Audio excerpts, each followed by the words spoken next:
It is that time. School is starting back up again. Buses are running. The Friday night lights are going to be turning on. And that means that everybody is going to be stuck together in one building for 9 months. Which makes it the perfect week to talk about the horror movies that understood something the rest of the genre didn't. And that is high school is already terrifying.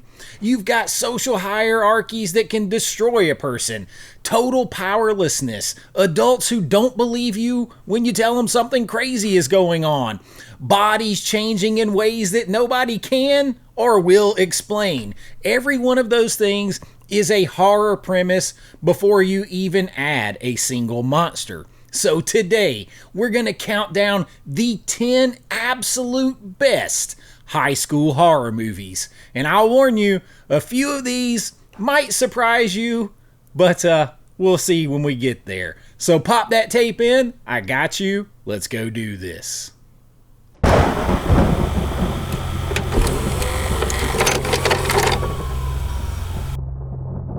Okay, high school horror movies. We're going to just jump right into this list, no beating around the bush, and we're headed back to the early 80s, 1980, I believe, in fact, with Prom Night. And Jamie Lee Curtis, you also have Leslie Nielsen in this film, and just a couple of years after Jamie Lee Curtis does Halloween, she's at the absolute peak of her scream queendom, her scream queen run. A group of kids did something terrible when they were younger, and a killer is picking them off on prom night. And there's also a whole lot of disco going on here.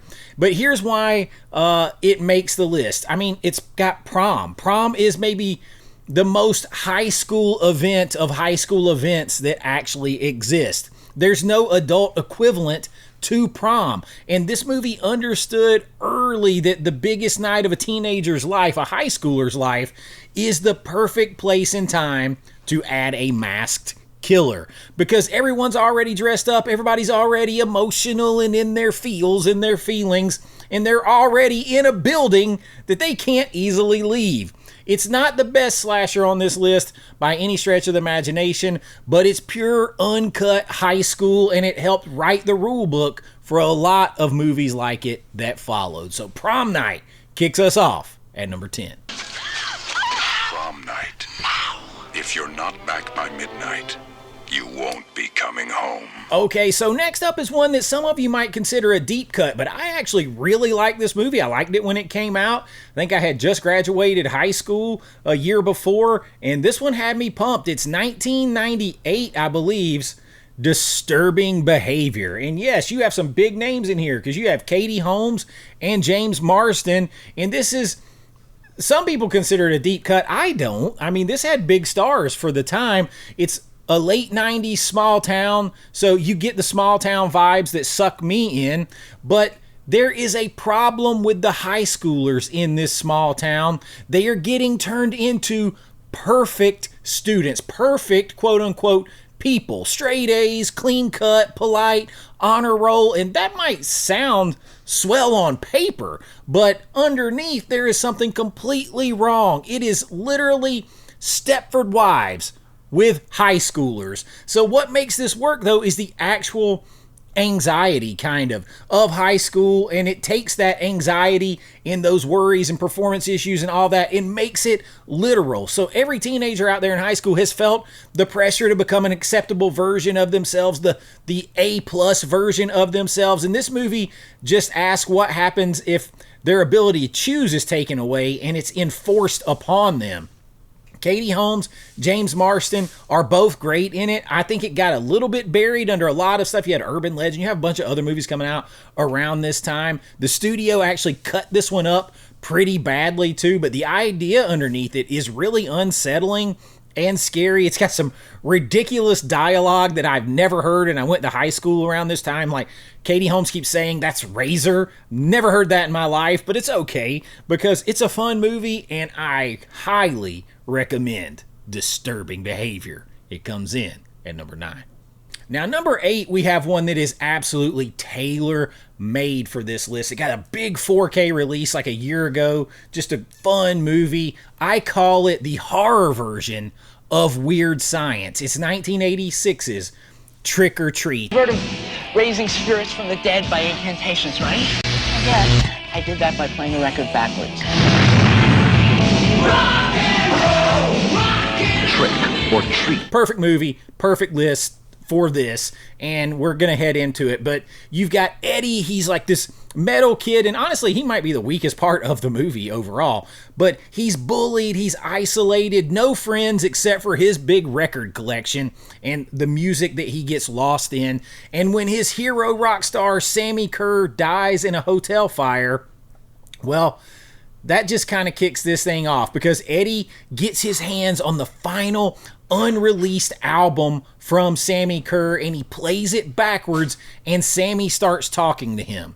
And then Sammy starts helping him get revenge. This movie is about being the outcast in high school. There's a great scene in a car with him and a girl. I'm just going to say, just check out that scene in the car. And it's honest about how good that revenge actually sounds when you're 17, miserable, and you want that revenge, right up until it stops being fun and it gets real serious. There's a whole Weird Science creating Lisa scene that happens basically in this movie. Plus, you got Ozzy Osbourne in here playing an anti-rock televangelist. You got Gene Simmons as a DJ. That's just extra added value to Trick or Treat. It comes in at number 8. Now, at number 7 is an underrated, in my opinion, Stephen King movie, but it's Stephen King and John Carpenter together, because Carpenter directed Christine from 1983.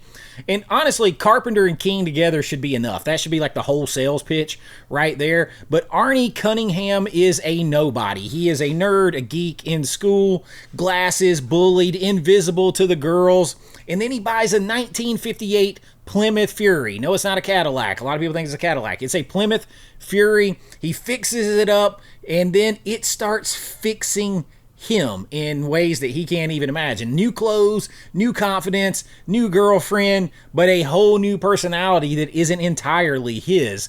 And here's why it's this high up on this list. First of all, it's a cool car. I'm a car guy. The car is the engine of this movie, but the transformation only means anything in here because of the high school around it. We see all of that. We understand exactly what Arnie's climbing out of and exactly what he's turning into this whole time, because we've seen it all throughout the ecosystem of high school, what is happening to him, especially when compared to his best buddy.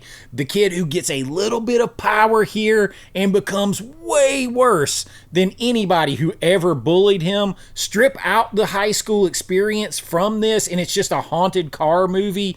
With it, though, it is a epic tragedy and a good horror film.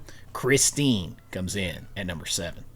Now, next up, we're back around my graduation year again, so I'm partial to 1998's The Faculty. And you got Robert Rodriguez directing a Kevin Williamson script, and the premise is beautiful. It's basically Invasion of the Body Snatchers, but it's what if the teachers were the aliens and the kids had to stop it? Because every kid has thought some version of that. Like, my teacher is from another planet. The teachers are just a little bit off. They're just conspiring against you in the teacher's lounge. They're not entirely human, and they drink a hell of a lot of water in here, but the cast is loaded. You got Josh Hartnett, you've got Elijah Wood, Clea Duvall, Jordana Brewster, Famke Jensen, Robert Patrick. This thing just goes on and on and on, and the film runs on high school archetypes 100%, like Gen X established archetypes here. You got the jock, the nerd, the outcast, the new girl, the drug dealer, the pretty hot girl. It's Breakfast Club meets The Body Snatchers is exactly what it is, and it absolutely knows it. That is about as high school dependent as a horror premise gets. The Faculty is still fun to this day. It comes in at number 6. Now, at number 5 is one that's very partial to me, because the series, the TV series, is one of my favorite things ever created. And as we record this video right here, I'm rewatching the series with my 14-year-old daughter for her first watch ever. I am talking about the original movie, though, of Buffy the Vampire Slayer from 1992, 93, right there. The way I always remember this is this movie, I went and saw this right before like my first ever freshman football practice. And a lot of people get this confused with the TV show. They are only very, very loosely connected in the fact that the TV show, it shows that Buffy was in LA, moved to Sunnydale. In here, she's in LA all the time. Christy Swanson leading this thing. Luke Perry, Donald Sutherland, Paul Rubens, Rutger Hauer. I mean, what else do you want? You got a hell of a lot of cameos in this thing, too. And I'll tell you, for me, this movie it's ridiculous, right? It's so much so that Joss Whedon, like, he left it. He didn't, but it is still fun. It is still, it is 100% high school. The TV show came later and is completely different. It's completely different in tone, completely different in everything, but it does do a flashback to something that is more like this. And this is what happens if the most beautiful, popular, airheaded type of me first girl gets a calling that is bigger than herself, and she has to fight vampires to slow the spread of the vampires and demons and the forces of darkness. She is the Slayer. Now, that's from the TV show. But Buffy has the whole like high school cliques, what you're supposed to wear, the jocks, all of that kind of stuff is in here with her whole group. And then, of course, it has prom at the end. The formal dance is in here too. Full high school all the way. I love Buffy the Vampire Slayer. A lighter addition to this, but it still belongs. It checks in at number 5. Now, number 4 is going to surprise you a little bit because of its placement. It's 1978's Halloween. And I know you're like, how is Halloween at 4? So I'm going to tell you, I built this list a little bit differently because where everything sits on the list matters. It really does matter. It's not just like, oh, that's not a consensus opinion. This is my take on it. And the reason it's here is, listen, it's definitely better than some films that are ranked ahead of it. I'm going to tell you that right now.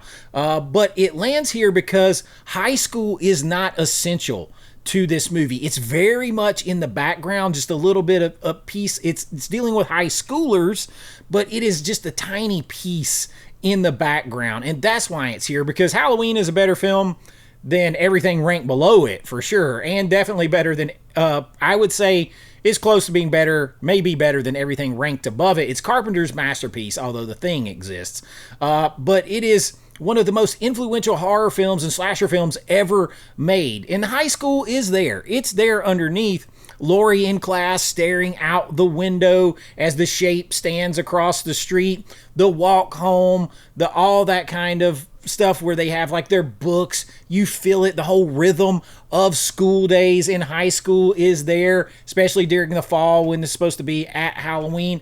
But Halloween isn't about high school or high schoolers. It's about babysitters in a suburb on Halloween night. You could take the school scenes out. The school dynamic plays no part here, really. You could take it out. The movie still survives as is. That's the only reason it isn't higher. It's the only little thing that helps me sort it out on this list, but it had to be here. Halloween, one of the greatest horror films ever made. Maybe the greatest. I'm going to do my top 50 greatest horror movies ever. That's coming in spooky season. But for right now, Halloween sits at number 4. Now, number 3 has same rule, same situation, one spot higher because it has just a little bit more. It is A Nightmare on Elm Street from 1984, Craven's masterpiece. And the concept is still next level. It's one of the best in slasher history because he gets you where you're the safest, where you can't defend yourself, where you are asleep in your bed, in your dreams. And high school is actually woven in this story much more so, and you see it much more so than Halloween, which is why it gets that one leg up over Halloween on here. You got the hallway filling with fog and blood. You got Tina in the body bag being dragged down the corridor, the classroom's becoming the boiler room, Nancy's falling asleep in class, and all of that. You have, the janitor that looks like Freddy Krueger in there, and the teenagers are the target on purpose. Freddy is punishing the children of Elm Street specifically. So all of this kind of ties in, but just like Halloween, the film's terrain is more like the suburbs, bedrooms, one street, dreams, all of that. The school is just a stop along the way. It's not any of the dynamics of the school. It's not in that world. Better movie than most on this list. Third on this list because the rules that kind of set in place are working on it. But I love A Nightmare on Elm Street. It checks in at number 3. Number 2 is going to be a surprise to a lot of you because it's not number 1, and it's 1976's Carrie. And here's the rule, here's where the rule sort of starts paying everybody back right here, because Carrie is sort of foundational text to high school horror. Every single movie on this list is kind of downstream of it from a high school horror standpoint. Watch what it does. The opening in the locker room, the humiliation, the mother, the pig's blood, again with the prom, just uniquely high school and teenager. Every major beat of this movie is a high school beat. Social cruelty, the pressure to fit in, a body that is changing into something that you don't understand and you can't even control, and one night where it all explodes and deteriorates in just a huge flash. Basically, take the high school out of Carrie and there is no Carrie. There's no story left. The school, high school, and the dynamics there are the machine that builds this story, that builds the tragedy that it ends up being, because the whole horror is that Carrie's almost got out. She's almost out. She had one good night. Somebody gave her one good night and then took it away with one bucket. And everything after that is the school's fault.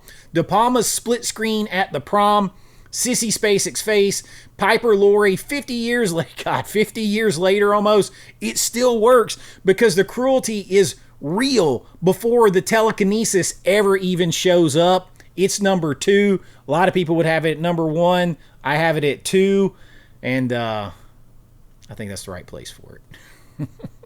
All right, so number 1 might raise some eyebrows because it's by no means my favorite movie on this list, but I think it fits the best when I watch it.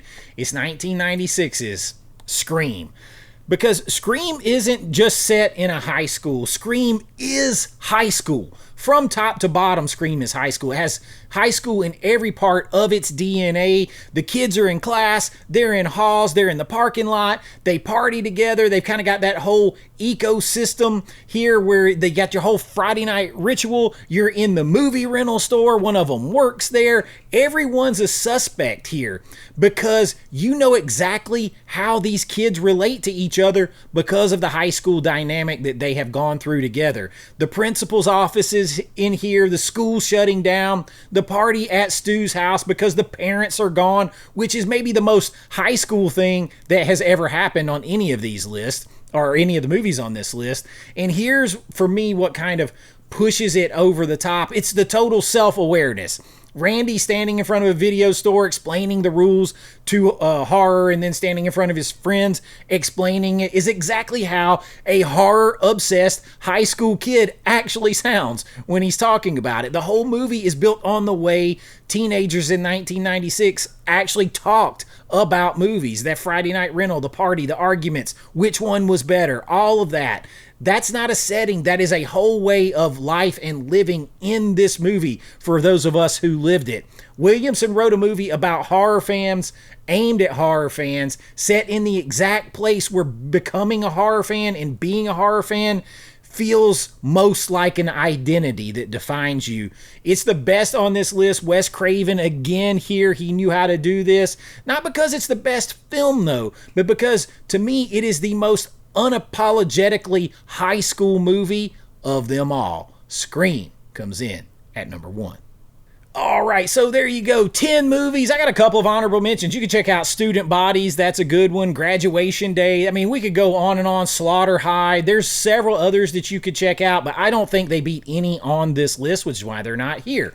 They're not going to beat out Prom Night. They're definitely not beating out Scream, Halloween. So I'm sticking with my 10, but I want to know from you, which one do you consider to be the best high school horror film of all time? Give me some of your favorites down there in the description and let me know some of your favorites that maybe I missed. But until next time, like, subscribe, hype this up, help out the channel. You can join my Patreon. The link is in the description. You'll get more videos, your name and lights, and everything helps the channel, and I really do appreciate it. But until next time, be kind, rewind like always. This is Chase with AV Pop Culture, and I'll see you real soon. Bye-bye.